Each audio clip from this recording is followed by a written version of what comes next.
How are your grades? Okay naman po. Actually, hindi naman po sa pagbabrag, pero... Go ahead, brag. When it's about studies, you can brag all you like. Puro lines of 9 po ako. Yay. Wala Kahit sa naman Filipino? Po. Sa Filipino po, tinutulungan rin po ako ng mga teachers, so okay naman din po. Oh, alam mo yung nung bumalik kami from the States, first time in my entire life, nagka-red mark ako.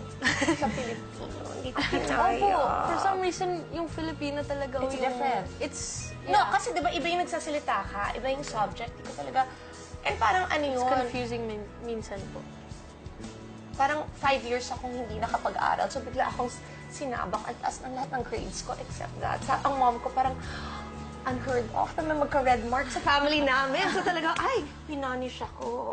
Nag-tutorial ako ng bonggang-bongga. Tapos, at the end of the year, naging 87 na siya. In fairness, para ma-pull up mo yan from a 74, ah. Yeah.